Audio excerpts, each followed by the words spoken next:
Hello and welcome to all. आप सभी का स्वागत है एक बार फिर से एसएससी कोचिंग में। तो क्लास को स्टार्ट करते हैं। देखिए भाई, आज की क्लास बहुत लंबी नहीं चलने वाली है। तो आज हम लोग पढ़ना है भारतीय संविधान का निर्माण कैसे हुआ, ठीक है ना। तो भारतीय संविधान का निर्माण पढ़ने के बाद हम लोग अगले टर्न से, ठीक है ना, तो आज तक क्लास जो होगी, है ना, तो आपकी जो 3 क्लास हो जाएंगी वो आपकी हो जाएगी भारत में संवैधानिक इतिहास के बारे में, और फिर कल से आपका शुरू होगा आर्टिकल 1, ठीक है ना। तो आज हम लोग जो संवैधानिक इतिहास का पार्ट छूटा हुआ है उसी को कवर करने जा रहे हैं। Okay, very good afternoon to all, very very good afternoon. ठीक है, देखते हैं भाई, हेडिंग डाल लीजिए भारतीय संविधान का निर्माण। भारतीय संविधान का निर्माण, भारतीय संविधान का निर्माण। तो आज हम लोग ये पढ़ने जा रहे हैं। चलिए भाई बात करते हैं। तो जैसा कि आपको पता था, संविधान सभा का गठन हो चुका था। संविधान सभा में लोग भी उपस्थित हो चुके थे। 10 लाख की जनसंख्या में से एक प्रतिनिधित्व आ रहा था। 389 सदस्य होने थे, है ना। ये सब बातें हम लोग की हो चुकी थी। 292 सदस्य ब्रिटिश प्रांत से थे। कांग्रेस को 208 सीटें मिली थी जुलाई 1946 के चुनाव में। बात समझ आ रही है। 73 मुस्लिम लीग को मिली थी। निर्दलीय को 8 सीटें मिली थी, है ना। फिर बाकी लोग को 1-1 मिली थी। आया, इस प्रकार से था। तो देखते हैं भाई, भारतीय सबसे पहले संविधान सभा की पहली बैठक कहाँ हुई। तो संविधान सभा की पहली बैठक हुई 9 दिसंबर 1946 को। संविधान सभा की पहली बैठक हुई 9 दिसंबर 1946 को, है ना। और इस दिन यह है प्रथम बैठक। और इस दिन संविधान सभा के अस्थायी अध्यक्ष चुने गए। अस्थायी अध्यक्ष किसी को चुना गया और संविधान सभा का एक उपाध्यक्ष चुना गया। तो अस्थायी अध्यक्ष चुने गए थे डॉक्टर सच्चिदानंद सिन्हा। तो 9 दिसंबर 1946 को संविधान सभा के पहले अस्थायी अध्यक्ष चुने गए डॉक्टर सच्चिदानंद सिन्हा और उपाध्यक्ष चुने गए एच.सी. मुखर्जी। आराम समझिएगा, बहुत प्यार से पढ़ेंगे हम लोग। फिर अगली बैठक होगी 11 दिसंबर 1946 को, है ना। अगली बैठक होगी और इसमें एक स्थायी अध्यक्ष चुने जाएंगे। एक व्यक्ति को स्थायी अध्यक्ष चुना जाएगा और साथ ही साथ एक संवैधानिक सलाहकार चुने जाएंगे। तो जो स्थायी अध्यक्ष हैं उनका नाम है डॉक्टर राजेंद्र प्रसाद। जो स्थायी अध्यक्ष बनेंगे, अभी लगातार बने रहेंगे, इनका नाम है डॉक्टर राजेंद्र प्रसाद। और संवैधानिक सलाहकार कौन चुना जाएगा भैया? B.N. राव। कौन चुना जाएगा? B.N. राव। ओके। फिर अगली बैठक 13 दिसंबर को होगी। 13 दिसंबर 1946 को, है ना, जवाहरलाल नेहरू के द्वारा उद्देश्य प्रस्ताव पेश किया जाएगा। उद्देश्य प्रस्ताव, हम भारत के लोग, भारत को, इस प्रकार से उद्देश्य का। तो जवाहरलाल नेहरू के द्वारा उद्देश्य प्रस्ताव पेश किया जाएगा। उद्देश्य प्रस्ताव पेश किया जाएगा, ठीक है ना। फिर इस पर बहस होगी और बहस होने के बाद 22 जनवरी 1947 को यह उद्देश्य प्रस्ताव पास हो जाएगा। यह उद्देश्य प्रस्ताव पास हो जाएगा या पास हो गया। तो आपको 9 दिसंबर, 11 दिसंबर और 13 दिसंबर, इसकी बात समझ में आ गई है? बात समझ में आ रही है? अच्छा, अब जब ये उद्देश्य प्रस्ताव पास हो गया तो इसके पास होने की जब स्वीकृति मिल गई तो संविधान का निर्माण करने के लिए 2 प्रकार की समितियां बनाई गई, है ना। 2 प्रकार की समितियां बनाई गई। तो इसकी स्वीकृति के बाद संविधान निर्माण के लिए अनेक समितियां बनाई गई। कमेटी बनाई गई, है ना, जिसको हमने 2 भागों में बांटा है। जिसको हमने क्या करा भैया? 2 भागों में बांटा है। एक है प्रक्रिया संबंधी समिति और एक है विषय संबंधी समिति, ठीक है ना। अब प्रक्रिया संबंधी समिति का काम क्या था? प्रक्रिया संबंधी समिति का काम यह था कि संविधान निर्माण की प्रक्रिया के समय जो भी प्रश्न उठेंगे उन प्रश्नों को हल करने की समिति है प्रक्रिया संबंधी समिति। लेकिन जो विषय संबंधी समितियां होंगी वो संविधान का निर्माण करेंगी। तो संविधान का निर्माण करेगी इस विषय संबंधी समिति, और उस निर्माण में जो भी प्रश्न उठाएगा कोई व्यक्ति तो उनको हल करेगा कौन? आंसर है प्रक्रिया संबंधी समिति। है ना। इस प्रकार समझ में आ रहा है, बहुत प्यार से समझ में आ रहा होगा। अच्छा आगे बढ़ते हैं, ये आगे आते हैं भैया, नोट कर लीजिए इसको। तो हमने आपको क्या बताया, अनेक समितियां बनाई गई। अब समितियों को दो भागों में बांटा जाएगा, समितियों को हम लोग दो भागों में बांटेंगे और प्रत्येक समिति का अपना एक अध्यक्ष होगा, ठीक है ना। समितियों को दो भागों में बांटा जाएगा। पहला विषय संबंधी समिति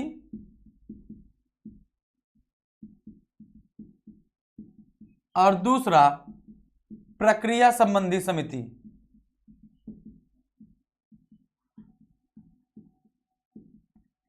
ये करती थी, ये संविधान निर्माण करती थी, संविधान निर्माण के लिए,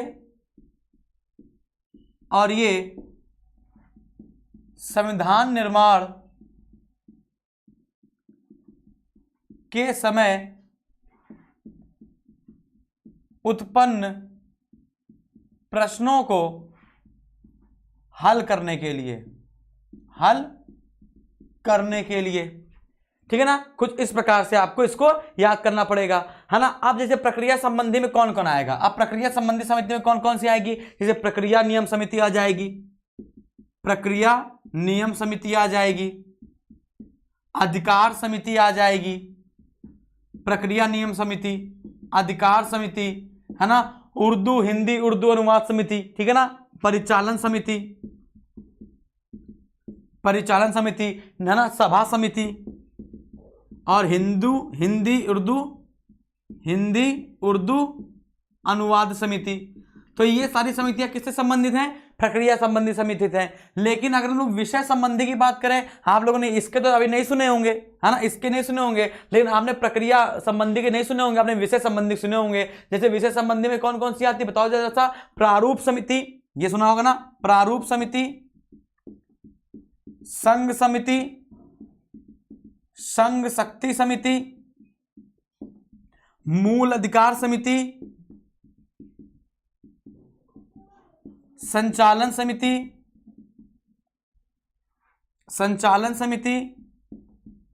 नियम समिति, झंडा समिति, प्रांतीय समिति, रियासत समिति, देसी रियासत समिति, है ना। तो ये जो आप सुनते हो, जो हर किताब में लिखे रहती है समिति, है ना, और जिसके अध्यक्ष आप सुन पढ़ते हो, अध्यक्ष और उपाध्यक्ष जो पढ़ते हो, है ना, वो एक्चुअली में किस समिति के संबंध है, विषय संबंधी। अब इंपॉर्टेंट क्या बनता है कि बताइए प्रारूप समिति के अध्यक्ष कौन थे, संघ समिति के अध्यक्ष कौन थे, संघ शक्ति समिति के अध्यक्ष कौन थे। इस प्रकार से अब ये क्वेश्चन आपका बनता है। इसी में एक और याद रखना, झंडा समिति, अल्पसंख्यक समिति, अल्पसंख्यक समिति। तो इस प्रकार से आपको इसके अध्यक्ष पूछे जा सकते हैं कि अल्पसंख्यक समिति का अध्यक्ष कौन था, झंडा समिति का अध्यक्ष कौन था, परामर्श समिति का अध्यक्ष कौन था, है ना, झंडा लिख दिया था ना, प्रांतीय समिति का अध्यक्ष कौन था। मैं आपको बताऊं 90% आंसर सही होगा इसमें। जिस भी समिति के आगे संघ लगा हो, जिस भी समिति के आगे संघ लगा हो, 90% उसका आंसर जवाहरलाल नेहरू होता है। और जिसमें प्रांत लगा हो उसका 90% आंसर सरदार पटेल होता है। जैसे आपसे कह दिया जाए संघ समिति के अध्यक्ष कौन थे, संघ सभा समिति के अध्यक्ष कौन थे, संघ शक्ति समिति के अध्यक्ष कौन थे, संघ शक्ति सभा के अध्यक्ष कौन थे, संघ राज्यसभा के अध्यक्ष कौन थे, संघ राज्य के अध्यक्ष कौन थे। तो संघ लगाए ना, क्या लगाएंगे हम लोग, जवाहरलाल नेहरू। प्रांतीय समिति के अध्यक्ष कौन थे, प्रांतीय शक्ति समिति के अध्यक्ष कौन थे, प्रांतीय सभा के अध्यक्ष कौन थे, तो प्रांत लगाए ना, आंसर क्या होगा, सरदार पटेल। लेकिन ये तो भैया 90% आंसर है इसका, ठीक है ना। अगर मैं आपसे समिति और पूछूं तो यहाँ पे समिति की सहायता के लिए कुछ उप समितियां भी बनाई गई थी, समिति की सहायता के लिए कुछ उप समितियां भी बनाई गई थी। तो अब यहाँ पर देखना कि समिति का अध्यक्ष, किसी समिति का अध्यक्ष कौन था और किसी उप समिति का अध्यक्ष कौन था। हट जाता हूं जल्दी से, एक बार देख लीजिएगा। जैसे झंडा समिति, रियासत समिति, संचालन समिति, देसी रियासत समिति, है ना, तो नियम समिति, इन सब के अध्यक्ष कौन बनाए गए थे, डॉक्टर राजेंद्र प्रसाद बनाए गए थे। मूल अधिकार समिति, अल्पसंख्यक आयोग समिति के अध्यक्ष, प्रांतीय संविधान सभा के अध्यक्ष, प्रांतीय समिति के अध्यक्ष इसके कौन थे? वल्लभ भाई पटेल थे। संघ में लगाया जाए तो जवाहरलाल नेहरू थे। कार्य और संचालन समिति के अध्यक्ष कौन थे? लगाएंगे के.एम. मुंशी थे। कार्य संचालन, अगर आपसे कह दिया जाए सिर्फ संचालन समिति के अध्यक्ष कौन थे तो डॉक्टर राजेंद्र प्रसाद है, लेकिन कार्य संचालन समिति के अध्यक्ष कौन है? तो आंसर आपका क्या है? के.एम. मुंशी। ठीक है ना। अब देना देखते हैं समिति के अध्यक्ष, समिति और उप समिति के अध्यक्ष, भूलिएगा नहीं, समिति और उप समिति के अध्यक्ष। बहुत जल्दी आपकी साइंस की क्लास भी शुरू हो जाएगी अंशुल सर के द्वारा। ठीक है, आज आप लोगों ने देखा होगा उनको पढ़ाते हुए। ठीक है, जब से हम तैयारी कर रहे थे तब से अंशुल सर भी कर रहे थे, और बिल्कुल हमारे टक्कर के फैकल्टी हैं। ठीक है ना। चलिए बात करते हैं हम लोग। तो हमने आपको बताया नियम समिति, आपसे कहा जाए नियम समिति के अध्यक्ष कौन है, संचालन समिति के अध्यक्ष कौन है ना, और झंडा समिति के अध्यक्ष कौन है ना। इसके बाद और क्या बताया था? झंडा समिति हो गया, संचालन समिति हो गया, नियम समिति हो गया, और क्या बताया था भैया बताओ? हाँ, रियासत समिति हो गया, रियासत समिति, देशी रियासत समिति, ये ब्रिटिश रियासत और ये देशी रियासत है, रियासत समिति। इन सब के अध्यक्ष कौन है? Doctor Rajendra Prasad, doctor Rajendra Prasad. अगला मूल अधिकार समिति, सर्वप्रथम मूल अधिकार की मांग है ना, जब सरदार वल्लभ भाई पटेल ने 1931 कराची अधिवेशन में कांग्रेस के कराची अधिवेशन में रखा था 1931 में मूल अधिकार की मांग। मूल अधिकार समिति, अल्पसंख्यक समिति, देखिए अल्पसंख्यक समिति के अध्यक्ष अलग हैं और अल्पसंख्यक उप समिति के अध्यक्ष अलग हैं, याद रखिएगा। ठीक है ना। अगला प्रांतीय समिति, जहां पर भी प्रांत लगा हो, इन सब का आंसर क्या होता है? सरदार पटेल, सरदार पटेल। संघ लगा हो तो जवाहरलाल नेहरू। और इसी में कह दिया जाए कार्य संचालन समिति, कार्य संचालन समिति, तो इसके अध्यक्ष होंगे कन्हैयालाल मणिकलाल मुंशी, के.एम. मुंशी। ठीक है ना। हम कुछ उप समिति की बात कर लेते हैं, जैसे दो की याद करना है आपको, अल्पसंख्यक उप समिति के अध्यक्ष कौन है और मूल अधिकार उप समिति के अध्यक्ष कौन है। अगर समिति पूछता है मूल अधिकार समिति और अल्पसंख्यक तो आंसर है सरदार पटेल, लेकिन अगर वो उप समिति कह दे आपसे कि मूल अधिकार उप समिति के अध्यक्ष कौन है, उप समिति के अध्यक्ष कौन है, तब आपका आंसर क्या आएगा? और अगला अल्पसंख्यक उप समिति के अध्यक्ष कौन है ना, अल्पसंख्यक उप समिति के अध्यक्ष कौन है। यहां पे दोनों अंतर हो जाएगा। तो अल्पसंख्यक उप समिति के अध्यक्ष हैं H.C. मुखर्जी, जो संविधान सभा के उपाध्यक्ष हैं। और मूल अधिकार के उप समिति के अध्यक्ष कौन होंगे? J.B. कृपलानी, J.B. कृपलानी। अच्छा समझिएगा, बहुत सारी किताबों में दे रखा है कि झंडा समिति के अध्यक्ष J.B. कृपलानी थे। भैया गलत है। झंडा समिति हो और चाहे एडहॉक झंडा समिति हो, तदर्थ झंडा समिति हो, दोनों में जब J.B. कृपलानी थे ही नहीं। अध्यक्ष की बात छोड़ो, कोई सदस्य भी नहीं थे J.B. कृपलानी। झंडा समिति के अध्यक्ष कौन है भैया? आपको लगाना है डॉक्टर राजेंद्र प्रसाद हैं, डॉक्टर राजेंद्र प्रसाद को गलत मत करना भैया, डॉक्टर राजेंद्र प्रसाद हैं। ठीक है ना। चलिए इतनी बात समझ में आ गई। तो ये बन गई समितियां। ठीक है ना। ये क्या बन गई भैया? समितियां बन गई है ना। इसी में एक थी परामर्श समिति। परामर्श समिति के अध्यक्ष भी कौन थे? परामर्श समिति के अध्यक्ष भी कौन थे? वल्लभ भाई पटेल थे। ठीक है ना। अब क्या हुआ, जब ये समितियां बन गई तो समितियां बनने के बाद अब परामर्श समिति ने क्या किया? इस परामर्श समिति ने क्या किया कि 17 मार्च 1947 को, ठीक है ना, इस परामर्श समिति ने 17 मार्च 1947 को संविधान सभा के सदस्यों को 3 कॉपियां दी। 3 कॉपी मतलब 3 प्रतिलिपियां दी। और उस 3 प्रतिलिपियों के ऊपर जो हेडिंग पड़ी थी, उस हेडिंग का नाम था संवैधानिक पूर्व दृष्टांत, मतलब संविधान बनने से पहले एक दृष्टि। समझ में आ गया? तो संवैधानिक पूर्व दृष्टांत, है ना, इस प्रकार की 3 कॉपियां थी। वो 3 कॉपियों की फोटोकॉपी कराई गई और सभी संविधान सभा के सदस्यों को बांटी गई। खैर इसको पढ़िए। सब लोगों ने पढ़ा का ये क्या है, का ये लगभग 60 देशों के संविधान से निकाली गई वो चीजें हैं जिससे उस देश की बुनियादी ढांचा खड़ा है। यदि मैं उन 60 देशों में से जो जो चीजें आपको लगे कि भारत के संविधान में शामिल की जानी चाहिए और क्यों की जानी चाहिए, है ना, तो वो अपनी अपनी बात करते हैं, इस पर मुद्दा शुरू करते हैं। ठीक है, तो परामर्श समिति ने सर्वप्रथम 17 मार्च 1947 को संविधान सभा के सदस्यों को, है ना, लगभग 60 देशों के संविधान द्वारा निकाली गई मुख्य बातों को विचार किया और संवैधानिक पूर्व दृष्टांत के नाम से इसको पब्लिश करने के बाद संविधान सभा के सदस्यों को दिया गया। सभी लोगों ने इस पर चर्चा करी, है ना, और इस रिपोर्ट पर संवैधानिक सलाहकार बी.एन. राव ने इसका पहला प्रारूप तैयार किया अक्टूबर 1947 में, जिसमें टोटल 243 अनुच्छेद थे और 13 अनुसूचियां थी।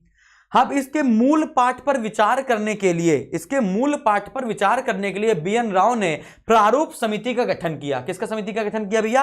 प्रारूप समिति का गठन किया, जिसके अध्यक्ष थे डॉक्टर बाबा साहेब भीमराव अंबेडकर। और अंबेडकर जी के पास उस समिति में टोटल 7 सदस्य हुआ करते थे, है ना, जिसमें से एक लोग की मृत्यु हो जाती है और एक लोग की तबीयत खराब हो जाती है, तो उनके स्थान में 2 नए सदस्य आ जाते हैं। तो कुल सदस्य उसमें 9 हो जाते हैं, लेकिन एक्चुअली में जो कार्यरत होते हैं वो 7 ही होते हैं। प्रारूप समिति ने क्या किया, इस 243 अनुच्छेद और 13 अनुसूचियों पर गढ़ गढ़ के एक एक चीज को अच्छे से पढ़ा और समझने के बाद 21 फरवरी 1948 को, ठीक है ना, 21 फरवरी 1948 को 315 अनुच्छेद और 8 अनुसूचियों के साथ इसको संविधान सभा के सदस्यों के सामने रखा गया। तो भीमराव अंबेडकर ने जो रखा, जो वही 60 देशों से संविधान जो लिया गया था उसमें छेड़खानी करके, उसमें चेंजमेंट करके जब रखा 315 आर्टिकल और 8 अनुसूचियों के साथ, तो लोगों ने बुराई करी, टिप्पणियां करी, आलोचना करी, प्रशंसा भी हुई, सुझाव भी दिए गए और उन सब सुझावों को शामिल करने की बात कही गई। तो भीमराव अंबेडकर ने कहा ठीक है, फिर से उन्होंने उस पर सुझाव लिए, चीजें रखी और फिर से उसको सुधारा। हाँ, सुधारने के बाद, है ना, ठीक 21 तारीख को रखा था, 5 दिन के बाद 21 फरवरी था ना, है ना, तो लगभग कुछ समय के बाद, यानी अक्टूबर के 21/5/26 होता ना, 26 अक्टूबर 1948 को इन्होंने फिर से रिपोर्ट पेश करी और सभी लोगों को प्रतिलिपियां बांटी गई। अब इसके 3 वाचन हुए। पहले वाचन में सबको लिपियां बांटी गई, दूसरे पर बहस हुई और तीसरे पर सहमति जताई गई। तो इस पर डिस्कस करने के लिए टोटल 3 वाचन हुए। पहला वाचन बहुत कम समय के लिए हुआ था क्योंकि प्रतियां बांटी गई थी। 4 नवंबर 1948 को शुरू हुआ था और 5 दिन बाद 9 नवंबर 1948 को पहला वाचन समाप्त हो गया। दूसरा वाचन सबसे लंबे समय तक चला, 15 नवंबर 1948 को शुरू हुआ और 17 अक्टूबर 1949 तक चला। इसमें संविधान सभा का 7वां, 8वां, 9वां और 10वां अधिवेशन इस अकेले दूसरे वाचन में खप गए, है ना, और सबसे ज्यादा चर्चा इसी में हुई। फिर तीसरा वाचन हुआ, है ना, इस दूसरे वाचन में बहुत सारे संशोधन भी हुए, सबसे लंबे समय तक चला भी गया, है ना। उसकी खास बात यह थी इसमें जो भी फैसले लिए जा रहे थे वो पूर्ण सहमति से लिए जा रहे थे। अब सबकी सहमति के लिए तीसरा वाचन हुआ, 14 नवंबर से स्टार्ट हुआ और 26 नवंबर को खत्म हो गया। जवाहरलाल नेहरू के बर्थडे के दिन शुरू हुआ 14 नवंबर को, 26 नवंबर 1949 को खत्म हो गया, है ना, और 26 नवंबर 1949 को संविधान बनकर तैयार हो गया, जिसमें 315 आर्टिकल शामिल हुए, 22 भाग शामिल हुए और 8 अनुसूचियां शामिल हुई। 26 नवंबर 1949 को संविधान बनकर तैयार हो गया और हम लोगों ने 26 नवंबर को राष्ट्रीय संविधान दिवस के रूप में मनाया। 26 नवंबर 1949 को ही 15 आर्टिकल, 15 अनुच्छेद लागू कर दिए गए, लेकिन फिर जवाहरलाल नेहरू ने रोक दिया, कहा हम लोग पूरा संविधान 26 नवंबर 1949 को ना लागू करके 26 जनवरी 1950 को लागू करेंगे। पूछा गया क्यों? याद करो 26 जनवरी 1930 को भारत ने अपना पहला स्वाधीनता दिवस मनाया था, है कि नहीं? पहला स्वाधीनता दिवस मनाया था, है ना, लाहौर अधिवेशन 1929, याद करिए, बताया था इतिहास में हमने। कोई बात नहीं, एक बार फिर से रिपीट कर देते हैं उसको, ठीक है ना, उसको रिपीट कर देते हैं। इसके पहले जितना हमने आपको बताया, यहां तक अगर आपको बात समझ में आ गई हो तो जल्दी से यस सर लिखो। अगर यहां तक आपको बात समझ में आ गई हो तो बेटा जल्दी से यस सर लिखो, फास्ट।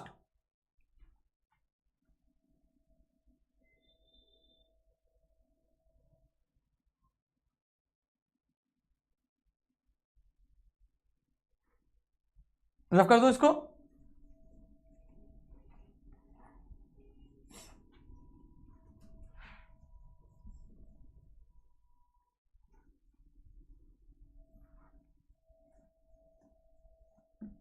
चलिए आगे बढ़ेंगे हम लोग।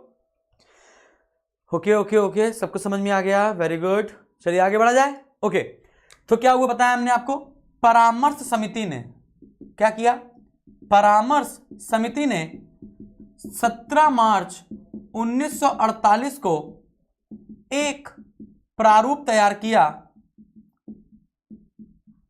जिसका नाम था संवैधानिक पूर्व दृष्टांत। और इस संवैधानिक पूर्व दृष्टांत में लगभग 60 देशों का संविधान शामिल था, लगभग 60 देशों का संविधान शामिल था, है ना। अब क्या हुआ, अब इस पर रिपोर्ट किसने तैयार करी, अब इस पर रिपोर्ट तैयार करी बी.एन. राव ने, और उसको सिस्टमैटिक ढंग से लाए और इसको अनुच्छेद और अनुसूचियों में बांट दिया, है ना। तो कितने अनुच्छेद में बांटा था, 243 अनुच्छेदों और 13 अनुसूचियों में बांट दिया। अब इस पर विचार विमर्श करने के लिए बी.एन. राव ने इसी रिपोर्ट पर विचार करने के लिए बी.एन. राव ने, है ना, कुल 7 सदस्यों की सहायता से 29 अगस्त 1947 को, ठीक है ना, सॉरी 29 अगस्त 1948 को, 29 अगस्त 1948 को क्या किया भैया, सॉरी 1947 होगा, 29 अगस्त 1947 को प्रारूप समिति का गठन किया, प्रारूप समिति का गठन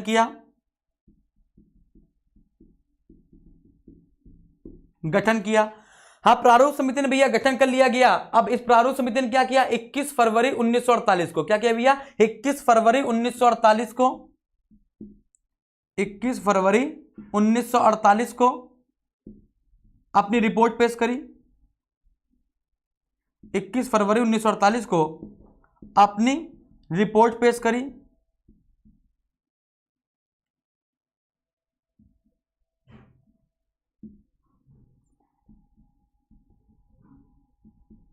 अपनी रिपोर्ट पेश की, तो इस पर सारी टिप्पणियां हुई, आलोचना हुई, प्रशंसा हुई और सुझाव भी दिए गए। सुझाव देने के बाद फिर क्या हुआ कि 26 अक्टूबर 1948 को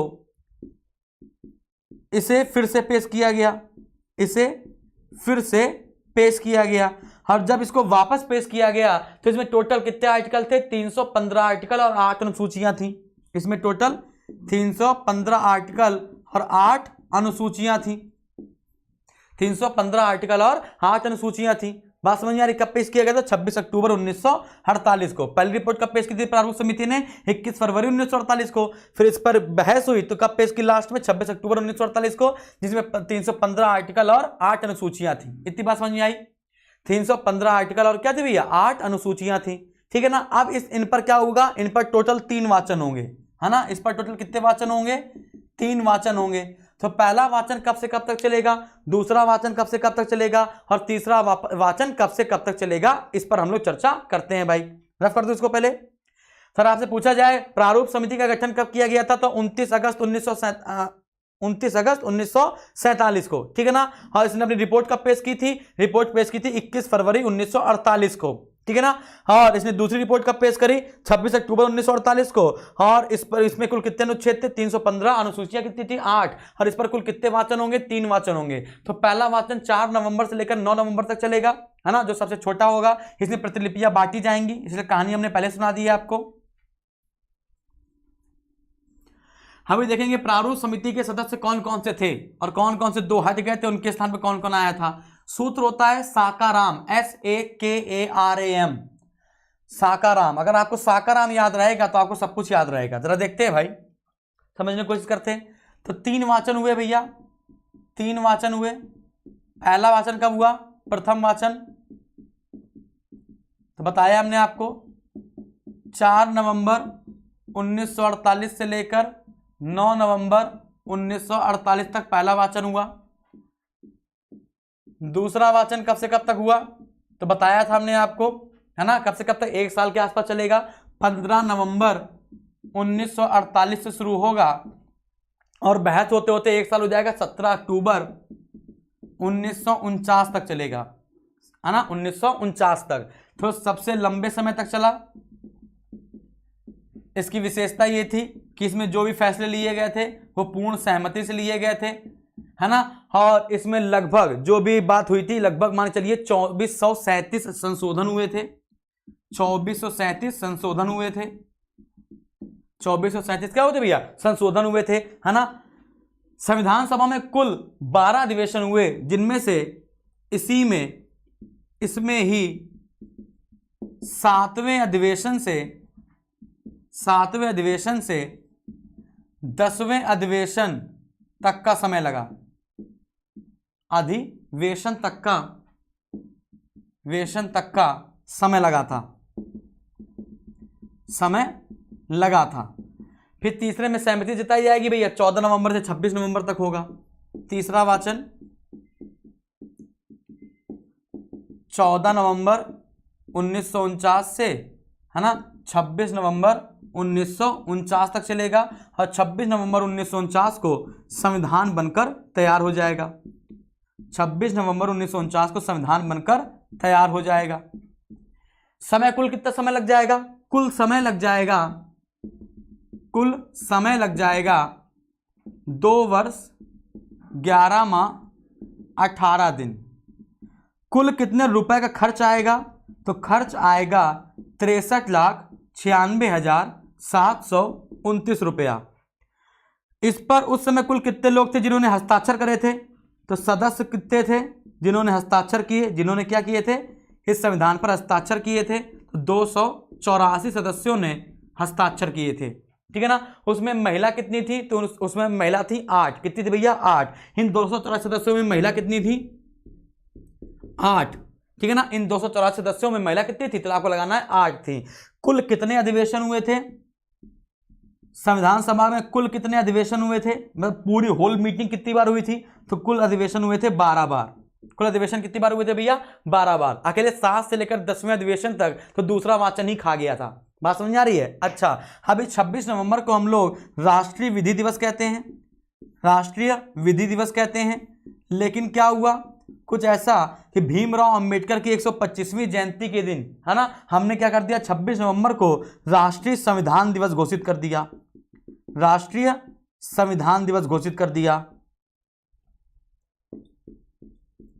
ठीक है ना। भारतीय संविधान का निर्माता और आधुनिक मनु के नाम से हम लोग भीमराव अंबेडकर जी को जानते हैं। संविधान निर्माता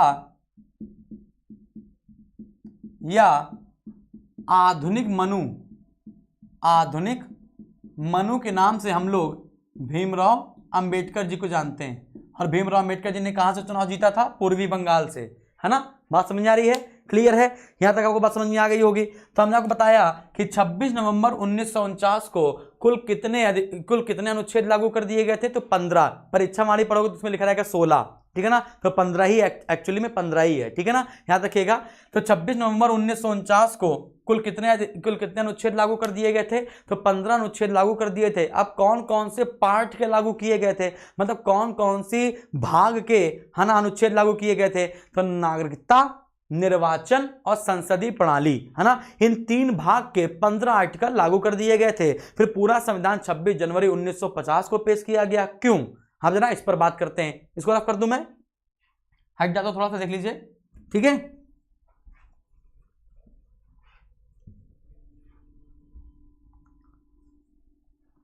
आज हम लोग देखेंगे भैया किस देश से क्या क्या लिया गया है। राष्ट्रपति का पद, उपराष्ट्रपति का पद, संसदीय शासन प्रणाली, संघीय शासन, शक्ति का विभाजन, प्रस्तावना की भाषा, प्रस्तावना के शब्द, है ना, आपातकालीन उपबंध, इन सब पर चर्चा करेंगे किस देश से हमने क्या क्या लिया है, ठीक है ना।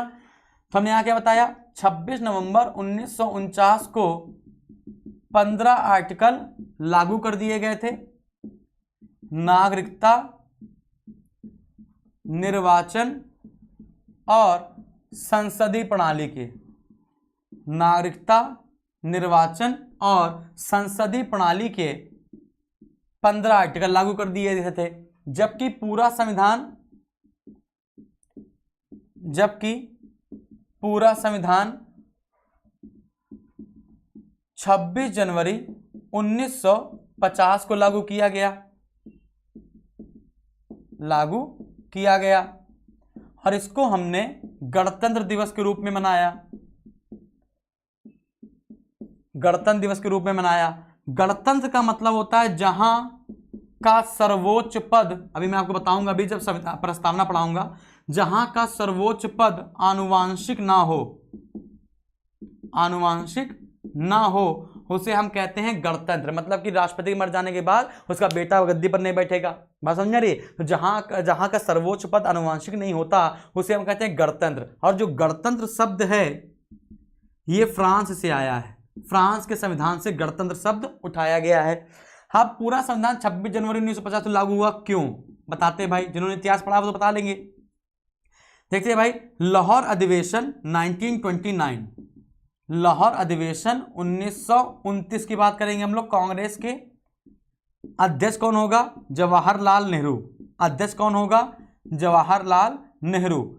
इन्होंने क्या किया था? 31 दिसंबर, समझिएगा भैया, जवाहरलाल नेहरू ने क्या किया था? 31 दिसंबर 1929 को लाहौर में रावी नदी के तट पर तिरंगा झंडा फहरा दिया था, है ना? रावी नदी के किनारे उन्होंने क्या कर दिया भैया?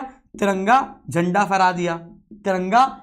फहरा दिया। हाँ, इन्होंने नारा दिया, मैं एक समाजवादी और गणतंत्रवादी हूं और मैं इस देश को भी ऐसा ही बनाना चाहता हूं। ठीक है ना? अब क्या हुआ? 31 दिसंबर के बाद 2 दिन के बाद क्या हुआ? 2 जनवरी 1930 को उन्होंने पूर्ण स्वराज प्रस्ताव पेश किया और ये प्रस्ताव कभी पास होने वाला नहीं था। तो इनको लगे मेरी बेइज्जती होगी, तो साम दाम दंड भेद का प्रयोग करा के इन्होंने 26 जनवरी 1930 को यह प्रस्ताव पास करा लिया। यह प्रस्ताव पास हो गया। अब लोगों को पता चल गया कि अब आजादी करीब है, इसलिए हम लोगों ने अपना पहला क्या किया? स्वाधीनता दिवस, अपना पहला डोमिनियंसी डे, पहला स्वाधीनता दिवस 26 जनवरी 1930 को मनाया और घोषणा कर दी कि हम लोग हमेशा 26 जनवरी को ही, है ना, अपना क्या मनाएंगे? स्वतंत्रता दिवस या स्वाधीनता दिवस मनाएंगे। और हम लोग आज़ादी भी 26 जनवरी को ही प्राप्त कर लेंगे किसी भी तरीके से। है, आज़ादी हमको मिल गई कब? 15 अगस्त को। अब अगस्त को आज़ादी मिल गई तो हम लोग ये थोड़ा ना कहते हैं कि नहीं अगस्त, सितंबर, अक्टूबर, नवंबर, दिसंबर, हमको 5 महीने के बाद आज़ादी देना। ऐसा कह नहीं सकते हैं। इसलिए, है ना, आप कैसे लोगों को याद रहेगा हमने अपना पहला स्वाधीनता दिवस कब मनाया था? इसलिए अब क्या होगा कि अब 26 नवंबर तो चल ही रहा था, तो हमने कहा भैया दिसंबर, जनवरी, एक दिन महीना रुक जाओ, है ना, और हम लोग अपना संविधान 26 जनवरी को पेश करेंगे। इसलिए हमने अपना संविधान कब पेश किया? 26 जनवरी को पेश किया, पूरी तरीके से लागू कर दिया और गणतंत्र दिवस के रूप में इसको मनाया। आई होप यहां तक आपको बात समझ में आ गई है।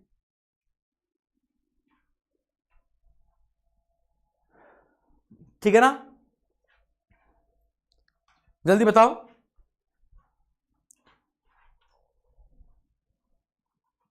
अब आपको बताना है संविधान को किसने लिखा है, बताओ। अब आपको बताना है संविधान को किसने लिखा है, मतलब जो संविधान की किताब है उस किताब को किसने ये सारी बातें लिखी हैं, है ना? हमने तो बता दिया ऐसा होना चाहिए, नहीं, संविधान की किताब किसने लिखी है उसको बताना है आपको। जल्दी बताओ भैया, जल्दी बताओ। रायजादा आंसर है, रायजादा। अब आपको पुराना नाम बताना है, अब आपको पूरा नाम बताना है। हमने उनका पीछे का नाम बता दिया, रायजादा, है ना? तो अब आपको एक क्वेश्चन का आंसर देना है कि संविधान को किसने लिखा है। रफ कर दो इसको, मैं रफ कर दू मैं इसको बेटा, ठीक है? रायजादा। अब उसका आगे का नाम क्या है ये आप लोग बताओ हमको।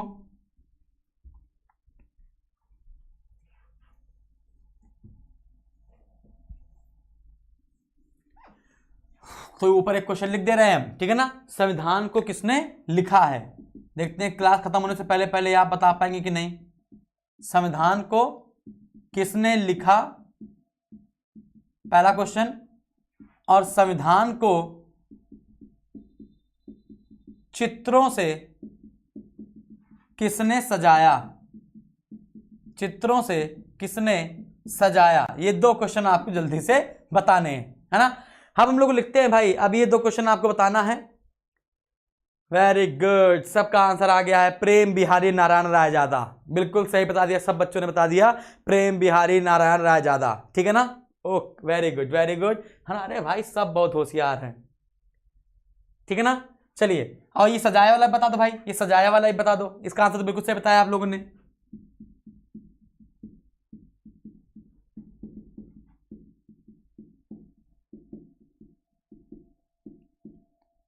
इसका भी आंसर बता दो। ठीक है ना, सजाया वाला आप बता लोगे, अरे सब बता ले जाओगे यार तुम लोग, है ना। कुछ भी हम कुछ छोड़ते नहीं, हम तो लास्ट में बताते, जब बुक लिखवाते तब बताते, पहले तुम लोग ने पूछ दिया। ठीक है, चलो भाई अगली बात बताते हैं कि संविधान के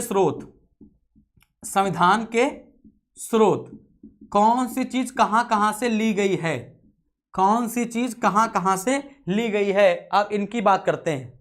ओके, किया जाए तो अच्छा, मैं सोच रहा हूं पहले मैं आपको प्रारूप समिति बता दूं, कि प्रारूप समिति के 7 लोग बता दूं मैं आपको पहले।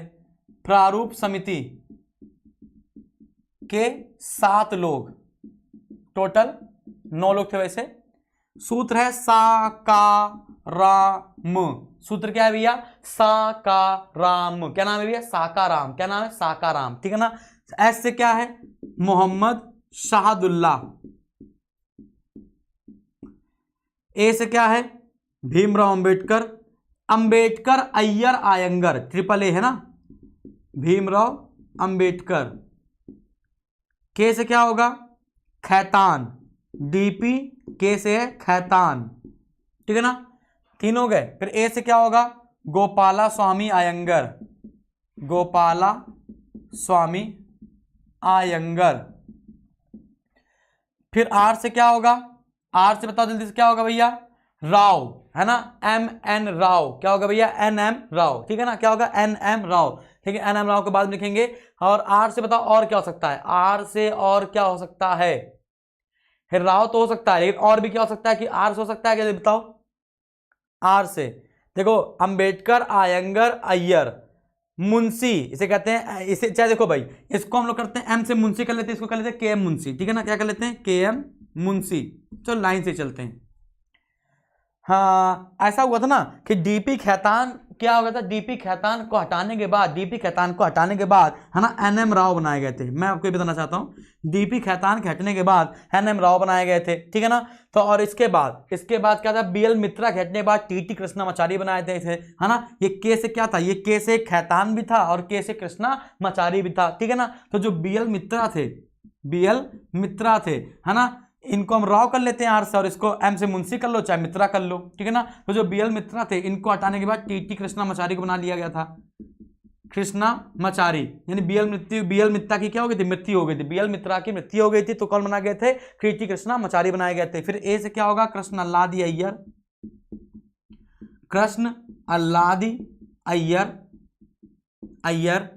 एम से क्या होगा, के एम मुंशी, के एम मुंशी। हो गए, देखो 1 1 2 3, 3 के बाद 4 5 6 7, देखो टोटल हो गए, है ना। अब यहाँ पर क्या है, 1 2 3 है ना, तो आपसे पूछा जाए डीपी खैतान के बाद कौन बनाया गया था, तो एनएम राव बनाए गए थे, माधव राव, है ना। बीएल मित्रा की मृत्यु के बाद किसको बनाया गया था, टीटी कृष्णामाचारी को बनाया गया था। तो ऐसे याद करते हैं, शाहदुल्ला, अय्यर, अंबेडकर, आयंगर, मित्रा, मुंशी, मित्रा और मुंशी। खे से क्या होगा, कृष्णामाचारी और खैतान, कृष्णामाचारी और खैतान। और आर से क्या होगा, राव, मित्रा, मुंशी, राव, कृष्णामाचारी, अंबेडकर, अय्यर, आयंगर, सादुल्ला। इस प्रकार से हमने याद किए थे और इस प्रकार से हमने आपको याद भी करा दिए, है ना। तो ये प्रारूप समिति के क्या हो गए, टोटल 9 सदस्य हो गए, जिनमें से 2 हटा देंगे तो बचेंगे कितने, 7। कितने बचेंगे भैया, 7 बचेंगे। ठीक है ना, यहां तक आपको बात समझ में आ गई हो तो जल्दी से यस सर लिखो। अब हम लोग बात करेंगे, बिल्कुल सही है,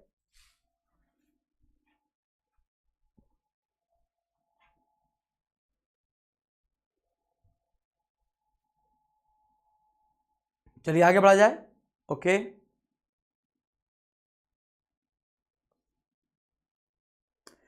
तो चित्रकारी वाला आंसर नहीं बता पाए, लेकिन एक बच्चे ने बस आंसर बताया है, बिल्कुल सही बताया आपने। सजाया वाले का आंसर है नंदलाल बोस, नंदलाल बोस, बिल्कुल सही बताया।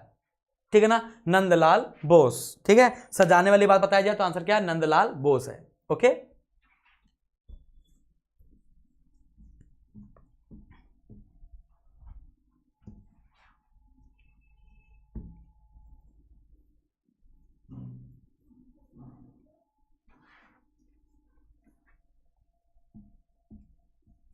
चलिए आगे बढ़ा जाए। तब हम लोग बात करते हैं स्रोत की। स्रोत की किस देश से हमने क्या कह लिया है, तो आपको ही बताना है, ठीक है ना। तो मैं पहले छोटे छोटे लिखूंगा, ओके ओके ओके, लिखा जाए। चलिए अब आपको बताना है, ठीक है ना। पहला, संविधान संशोधन प्रक्रिया, संविधान संशोधन प्रक्रिया और राज्यसभा में, ठीक है ना, और राज्यसभा में राष्ट्रपति, सॉरी राज्यसभा में राष्ट्रपति नहीं, राज्यसभा के सदस्यों की निर्वाचन प्रक्रिया, राज्यसभा सदस्यों की निर्वाचन प्रक्रिया। राज्यसभा सदस्यों का जो चुनाव होता है वो अप्रत्यक्ष रूप से होता है ना। तो आप क्वेश्चन बनता है ये दोनों चीजें किस देश से ली गई हैं। अगली आपको बात बतानी है, हमने आपको बताया भी था गणतंत्र व्यवस्था। ये जो गणतंत्र शब्द है जिन्हें आपको बताया भी था भाई किस देश से लिया गया है। गणतंत्र व्यवस्था स्वतंत्रता, समानता व बंधुत्व का सिद्धांत, बंधुत्व का सिद्धांत, ये किन देशों से लिया गया है, ये दोनों चीजें। अगली आपको बताना है कानून शब्द, अगला आपको बताना कानून शब्द किस देश से आया है। बहुत इंपॉर्टेंट है कि कानून शब्द किस देश से आया है, और आपको बताना विधि द्वारा स्थापित, कानून द्वारा स्थापित, विधि द्वारा स्थापित, ये शब्द कहां से आए हैं। अब आपको बताना है समवर्ती सूची, जैसे एक संघ सूची होती है, एक राज्य सूची होती है, उसी प्रकार से समवर्ती सूची। और लोकसभा और राज्यसभा का संयुक्त अधिवेशन है ना, जो संयुक्त अधिवेशन होता है उसका अध्यक्षता लोकसभा स्पीकर करता है। जब स्पीकर ना हो तो लोकसभा का उपाध्यक्ष करेगा, वो भी ना हो तो है ना राज्यसभा का उपाध्यक्ष करता है। तो समवर्ती सूची और संयुक्त अधिवेशन, ये दोनों शब्द कहां से लिए गए हैं, या ये दोनों प्रणाली कहां से ली गई है। और पांचवा आपसे क्या पूछा जाए, हाँ आपातकालीन प्रतिबंध, आपातकालीन उपबंध या आपातकालीन में मूल अधिकारों का निलंबन, आपातकाल में मूल अधिकारों का निलंबन या आपातकालीन उपबंध कहां से लिए गए हैं। अब आपको इतनी सारी चीजें बतानी है। आंसर आ भी रहे हैं बच्चों के, बिल्कुल सही है, सबका आंसर सही आ रहा है। संविधान संशोधन प्रक्रिया और राज्यसभा में सदस्यों का निर्वाचन प्रक्रिया। देखो बेटा, राज्यसभा में सदस्यों निर्वाचन प्रक्रिया ये बात अलग है, लेकिन राज्यसभा में राष्ट्रपति 12 सदस्यों को मनोनीत करता है, वो प्रक्रिया कहां से ली गई है, इसको सोचो जब तक। और इसका आंसर है साउथ अफ्रीका, इसका आंसर है दक्षिण अफ्रीका। गणतंत्र व्यवस्था, स्वतंत्रता, समानता और बंधुत्व का सिद्धांत, ये आंसर है फ्रांस, ठीक है ना। अरे देखा होगा ना, स्वतंत्रता समानता, फ्रांस की क्रांति का ये स्लोगन भी था, ठीक है ना। कानून शब्द और विधि द्वारा स्थापित, ये आंसर है जापान, जापान के संविधान से। समवर्ती सूची और संयुक्त अधिवेशन, ये है ऑस्ट्रेलिया के संविधान से, ऑस्ट्रेलिया के संविधान से। आपातकालीन उपबंध, ये लिया गया जर्मनी के वाइमर संविधान से, जर्मनी के संविधान को वाइमर रिपब्लिक संविधान कहते हैं, जर्मनी से लिया गया है आपातकालीन उपबंध। तो आई होप इतनी बात आपको समझ में आ गई थी। छोटी छोटी बातें थी, ये छोटी छोटी मगर मोटी बातें थी, ठीक है ना। लेकिन अब जो मैं आपके सामने पेश करने वाला हूं वो बड़ी बड़ी बातें पेश करूंगा, है ना। Britain, Canada, America, Britain, Canada, America, Ireland और रशिया, है ना, इन 5 चीजों पर अभी चर्चा करनी है।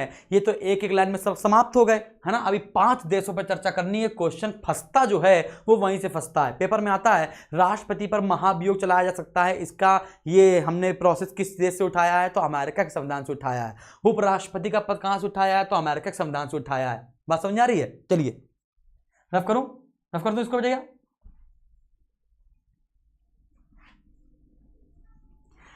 हमने आपको बताया था 1935 के संविधान, 1935 के अधिनियम में 3 प्रकार की सूचियां थी, संघ सूची, राज्य सूची और समवर्ती सूची, यानी शक्तियों का विभाजन, है कि नहीं। तो समवर्ती सूची ऑस्ट्रेलिया से ली गई है, लेकिन शक्तियों का विभाजन किससे लिया गया है, और अवशिष्ट शक्तियां किसके पास होंगी, ये सब हमने आपको बताया ही था। तो आपको बताना है अवशिष्ट शक्तियां, अवशिष्ट शक्तियां केंद्र के पास होगी, ऐसा किस देश के संविधान से लिया गया है। और संघीय शासन, ये किस देश से लिया गया है। शक्तियों का विभाजन, जैसे संघ सूची, राज सूची और समवर्ती सूची, है ना। तो ये तीनों चीजें, जैसे ये छठा पॉइंट होगा, तो अवशिष्ट शक्तियां केंद्र के पास होंगी, अवशिष्ट शक्तियां केंद्र के पास होंगी, शक्तियों का विभाजन, संघीय शासन, और कुछ छूट रहा है, और कुछ छूट रहा है, बताओ जिसे, राज्यपाल की नियुक्ति, राज्यपाल की नियुक्ति, गवर्नर, ये सारी प्रोसेस किस देश के संविधान से लिए गए हैं। अगला आपको बताना है, निर्वाचित राष्ट्रपति का पद और उस पर महाभियोग, या उपराष्ट्रपति का पद। अमेरिका में उपराष्ट्रपति नहीं होता, लेकिन उपराष्ट्रपति का पद दिया गया है, कहां से, अमेरिका से लिया गया है, ठीक है ना। संविधान ही सर्वोच्च है, संवैधानिक सर्वोच्चता। न्यायिक पुनरावलोकन, अगर आपने कोई न्याय सुना दिया है, सुप्रीम कोर्ट या हाई कोर्ट ने कोई फैसला सुना दिया है, तो वो अपने न्याय की जांच खुद भी कर सकता है, जुडिशियल रिव्यू। न्यायिक पुनरावलोकन,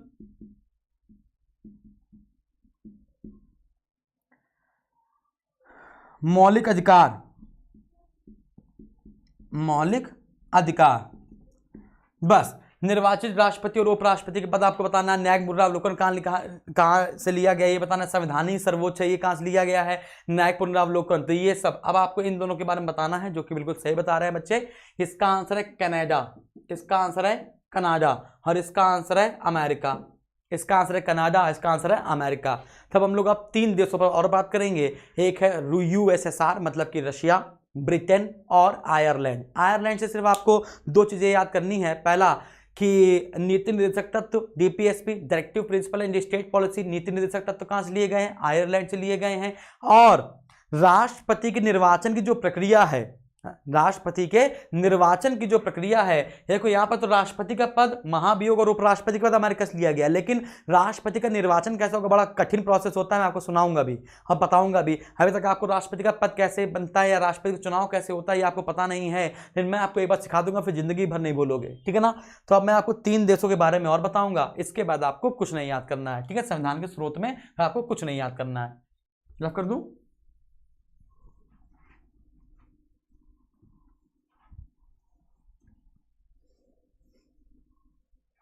ठीक है, तो नीति निर्देशक तत्व, नीति निर्देशक तत्व, राष्ट्रपति निर्वाचन प्रक्रिया, राष्ट्रपति निर्वाचन की प्रक्रिया, राष्ट्रपति निर्वाचन की प्रक्रिया, है ना, नीति निर्देशक तत्व, और राज्यसभा में, राज्यसभा में राष्ट्रपति द्वारा साहित्य, कला, विज्ञान और समाज सेवा से सदस्य मनोनीत होंगे। साहित्य, कला, विज्ञान और समाज सेवा से मनोनीत सदस्य, ये प्रावधान किस देश से लिया गया है आपको बताना है, ठीक है ना। और क्या हो सकता है, पंचवर्षीय योजनाएं, पंचवर्षीय योजना, पंचवर्षीय योजना, आर्थिक नियोजन, पंचवर्षीय योजना, आर्थिक नियोजन, पंचवर्षीय योजना, आर्थिक नियोजन। आपको ये बताना है कि ये कहां से लिया गया है। प्रस्तावना में एक शब्द शामिल है, आपने अगर प्रस्तावना सुना हो तो प्रस्तावना में कुछ शब्द आते हैं, जैसे ना सामाजिक, आर्थिक और राजनीतिक न्याय का आदर्श, सुना है ना, सामाजिक, राजनीतिक और आर्थिक न्याय का आदर्श, तो ये शब्द भी कहां से लिया गया है, प्रस्तावना में शामिल सामाजिक, आर्थिक और राजनीतिक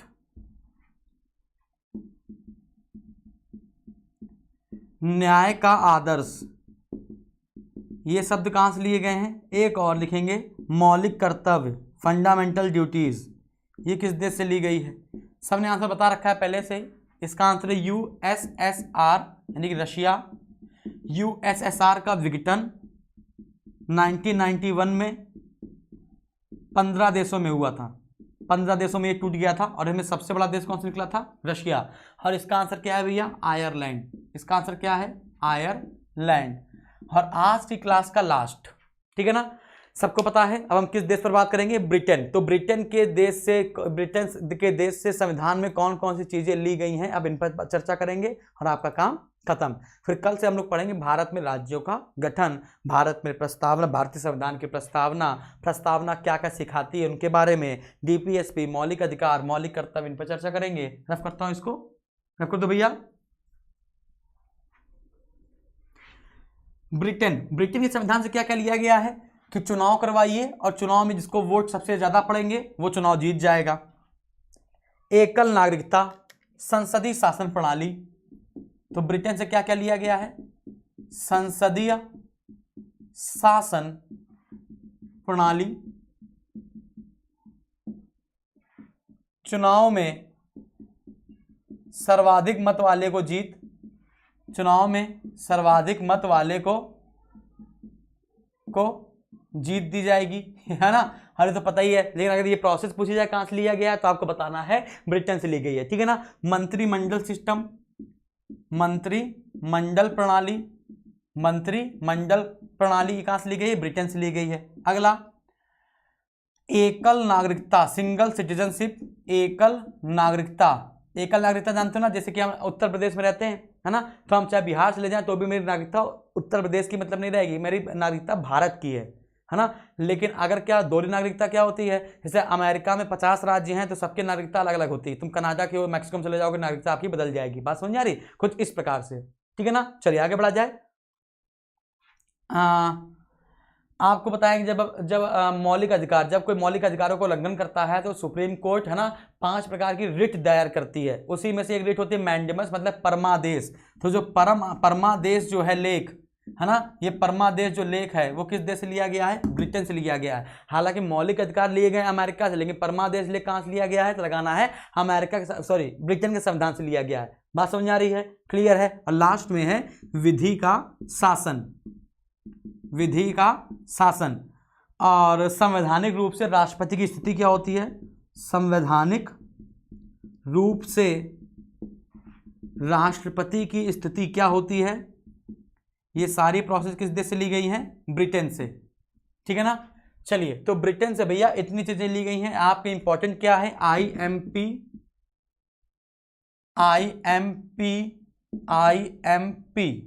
समझ में आ गया। ये 3 चीजें आपको याद करनी है। अगर आपने ये 3 चीजें याद कर लेंगे तो ब्रिटेन से ज्यादा आपको आधी चीजें याद करने की जरूरत नहीं पड़ेगी। तो ये संविधान के स्रोत हो गए। ये क्या हो गए भैया? संविधान के स्रोत हो गए, ठीक है। चलिए, इतनी बात आपको समझ में आ गई। अगर यहां तक आपको बात समझ में आ गई हो तो जल्दी से यस लिख दो। अगर यहां तक आपको समझ में आ गया हो बातें तो आज जल्दी से यस लिख दो भाई, फास्ट स्पीड से। हाँ और ना बताओ जल्दी से।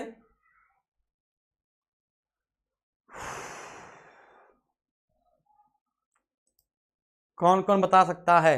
अच्छा, एक क्वेश्चन पूछ दिया एक बच्चे ने। क्या क्वेश्चन है? पहले इस क्वेश्चन का आंसर बच्चे बताएंगे एक दूसरे को।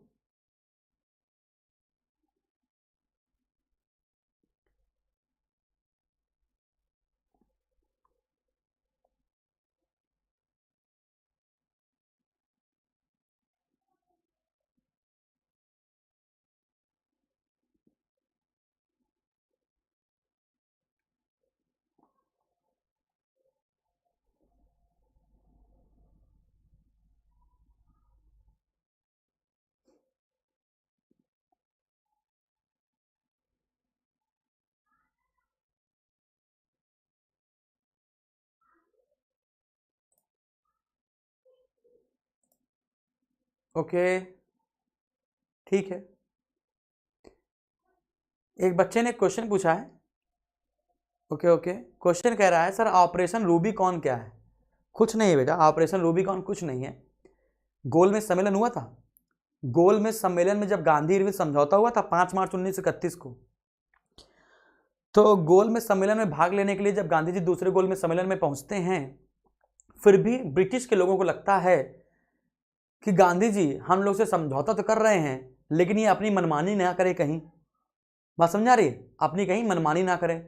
तो गांधी जी अब दूसरे लोगों से मिल ना पाए, इसलिए ब्रिटिश ने चलाया था ऑपरेशन रूबिकॉन। और ऑपरेशन रूबिकॉन का मतलब क्या है कि गांधी जी को रोका जाए अन्य नेताओं से मिलने के लिए, अन्य लोगों से मिलने के लिए, ताकि वो लोगों को भड़का ना पाए और हमारे खिलाफ है ना वो कुछ बोल ना पाए। तो ये था ऑपरेशन रूबिकॉन। कुछ भी बोलोगे क्या? ठीक है, ओके, चलिए आज के लिए इतना काफ़ी है, ठीक है ना, आज के लिए इतना काफ़ी है। तो यहाँ तक आपको बात समझ में आ गई होगी। तो हम लोगों ने सोर्स पढ़ लिए। अब अगले टर्न पे आपकी जो क्लास होगी, है ना, अगले टर्न पे जो आपकी क्लास होगी उसमें हम पढ़ेंगे भारत में राज्यों का गठन। उसमें हम लोग पढ़ेंगे भारत में राज्यों का गठन। ओके, अच्छा, तो हम चलते हैं, आराम से पॉलिटी पढ़िए। अभी बीच में आपकी फिर साइंस भी शुरू हो जाएगी, ज्योग्राफी भी शुरू हो जाएगी, ठीक है ना। चलिए, अच्छा, तो हम चलते हैं। Thank you.